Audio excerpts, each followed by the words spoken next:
Praise the Lord. இன்றைய பலப்படுத்தும் வார்த்தை சங்கீதம் 121 அதிகாரம் 5வது வசனம். Psalm chapter 121 verse 5.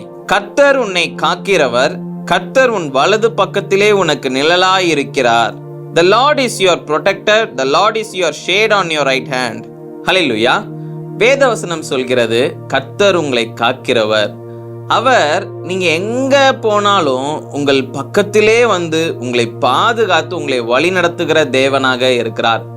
நீங்க எந்த பிளேஸ்க்கு, எந்த டிஸ்ட்ரிக்ட்டுக்கு, எந்த ஸ்டேட்டுக்கு, எந்த கண்ட்ரிக்கு நீங்க போனாலும் கர்த்தர் உங்களோட கூட இருந்து உங்களை பாதுகாத்து உங்களுக்கு எந்த ஒரு தீங்கும் வராதபடி அவர் எல்லா காரியங்களிலும் உங்களுக்கு ஒரு பாதுகாப்பை கொடுக்கிறார்.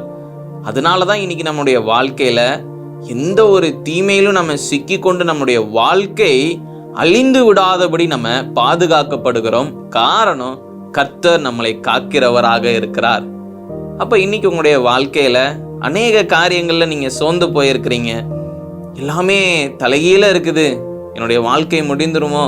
இந்த பிரச்சனைகள் தான் ஜெயம் பெற்றுமோ? இந்த பிரச்சனைகள் என்னுடைய வாழ்க்கையில இருக்கிற எல்லா காரியங்கள்லையும் அழித்து விடுமோ அப்படின்னு சொல்லி நீங்க பயந்து போயிருக்கிறீங்க. கர்த்தர் உங்களை காக்கிறவராக உங்களோட கூட இருக்கிறார். உங்களுக்கு எந்த ஒரு காரியத்திலும் நீங்க தோற்று போக மாட்டீங்க. கர்த்தர் உங்களை ஜெயமாக உங்களை வழி நடத்துவார். கர்த்தர் உங்களுக்கு ஒரு பாதுகாப்பை தருகிறார். உங்களுக்கு எந்த ஒரு தீங்கும் வராதபடி கர்த்தர் உங்களை பாதுகாத்து வழி நடத்துவார். அதனால சோர்ந்து போகாதீங்க, பயப்படாதீங்க. கர்த்தர் உங்களோட கூட இருக்கிறார். அவர் வழி நடத்துவார். நாம எல்லாரும் கண்களை மூடி ஜெபிக்கலாம். எங்களை நேசிக்கிற நல்ல தகப்பனே, ஆண்டவரே ஏசப்பா, நீங்க பிள்ளைங்களை பாதுகாத்துக்கோங்க.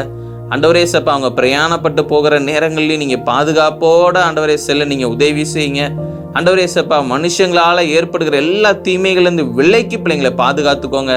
பிள்ளைங்களுடைய வாழ்க்கையில நன்மைகளை செய்யுங்க, ஆசீர்வதிங்க. இயேசுவின் மூலம் ஜெபிக்கிறோம் பிதாவே. ஆமேன், ஆமேன், ஆமேன். கர்த்தர் உங்களுடைய பக்கத்திலே இருக்கிறார். அவர் உங்களை பாதுகாப்பார். எதை குறிச்சும் யோசிச்சு பயந்து சோர்ந்து போகாதீங்க. அவர் எல்லா தீமையிலிருந்து உங்களை விலக்கி உங்களை பாதுகாப்பார். God bless you. Have a blessed day.